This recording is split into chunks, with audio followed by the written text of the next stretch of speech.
Приветствуем вас на канале Раиса Горяченко, дача, сад, огород, цветы. Сегодня речь пойдет о лаванде.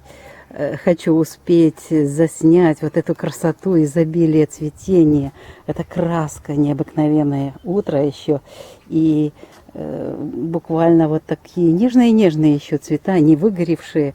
Посмотрите, какая красота. И здесь масса различных и мухи, и какие-то дикие пчелы, как мне написали, и бабочки, и такие пчелки. Все здесь трудятся. Самое лучшее время выделения вкусности цветами, медоносное растение. Вот таким образом оно здесь у нас в глубине сада. Почему я хочу как раз о нем сегодня поговорить? Да потому что те растения у нас лаванды. Кстати, они выращиваются, мы выращиваем с 2013 года. Так вот, те растения, которые у нас были, пчелка работает, посажены в 2013 году, это вот эти растения, им уже вот 8-й год. И те растения, которые были на солнце, они все погибли. Я сейчас вот захожу в тенечек. А там, где у нас была небольшая тень и несколько часов только такого яркого солнца, вот здесь, смотрите, попробую передать эти краски. Посмотрите, какая красота. Огромнейший куст. Аромат здесь стоит необыкновенный. Это только можно, ну, конечно, камера не передаст, но очень такой хороший аромат. Гул такой умиротворенный, лечебный. Потому что когда пчелки работают, этот гул лечебный. И именно здесь вот остались жить вот эти растения. Потому что у нас в прошлом году была такая засуха, мы поливали их. Но лаванда не очень любит вот эти переливы. Хотя в этом году уже были дожди. И эти дожди, ну снова же, уже я для того, чтобы не было соприкосновения с землей, смотрите, что придумала. Вот эти ящички старые, небольшие, я их просто-напросто подложку сделала такую, для того, чтобы... И вот так под всем кустом у меня, насколько это видно, со всех сторон у меня подложены вот эти ящички. И нет соприкосновения с землей, естественно, они не так болеют и более хорошо себя чувствуют. Это во время дождей. Ну, когда жарко, тоже мы их подложили и поливали. Но особо они не любят этих поливов, переливов. Им нужно, это же все-таки лаванда, степная трава. Ей нужны дожди, но не так часто, как в этом году были. Зато под ящичками, на ящичках, вот лаванда очень красиво сейчас цветет. И радует нас своими ароматами.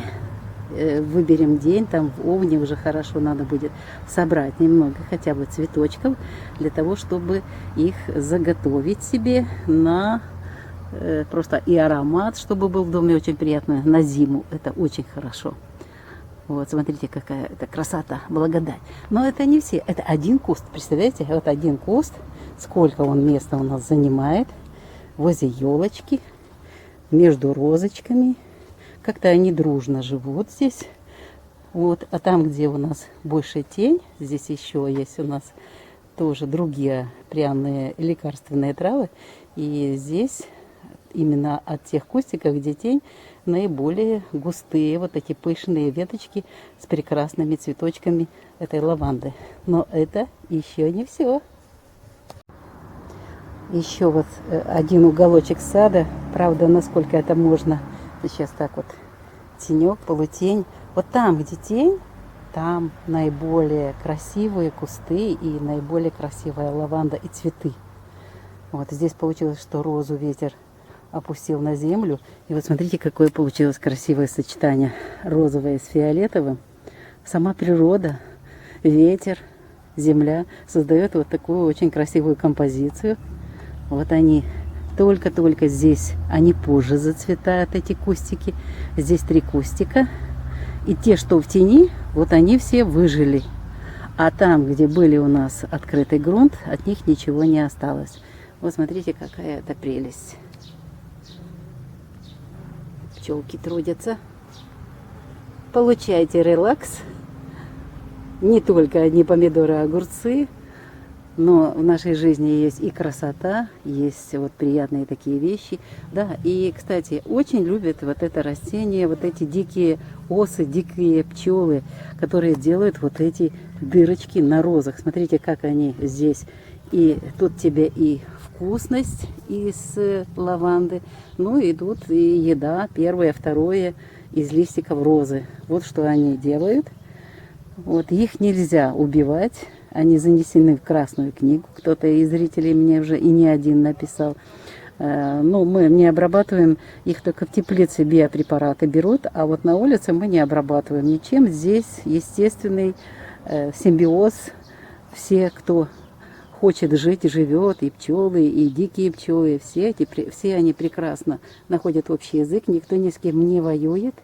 Вот смотри, какая прелесть. Просто-напросто массу удовольствия здесь сидишь, придешь, посмотришь эту красоту и напитаешься позитивной энергией. Надеюсь, что я передала эту позитивную энергию. Не буду рассказывать, что это за растение. Все прекрасно знают, что сейчас это, кстати, очень модно. В каждом саду есть лавандочка. И очень красиво вот это такое сочетание розы и лаванды. Сейчас я вам, кстати, и покажу, кто здесь рядышком. Вот смотрите, видите, какие розы? Вот здесь они вместе, дружно, в тени. И здесь же находятся и пионы древовидные. И тут замечательно себе растут и не жарятся. Сейчас уже жарко, но вот они замечательно себе здесь чувствуют в тени, полутени. Часть дня солнышко светит, часть дня они находятся в тени. Вот насколько можно, хочу показать вот эти маленькие осы. Вон она двигается, вот.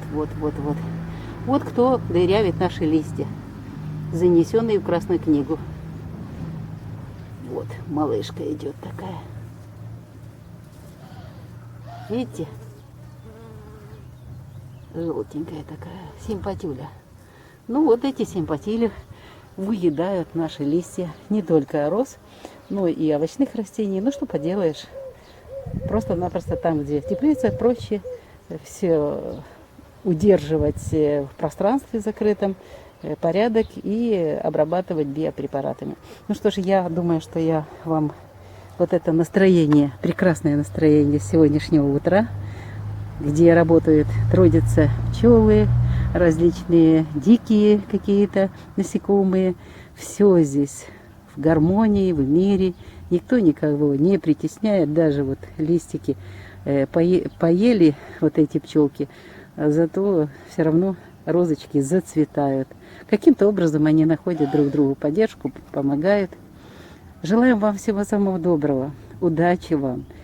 Пусть ваше настроение всегда будет прекрасным, хорошим, а ваши растения будут здоровы и будут радовать вас в ваших садах и дарить вот эту позитивную солнечную энергию, которую дарят вот они нам. До новых встреч, новых видео.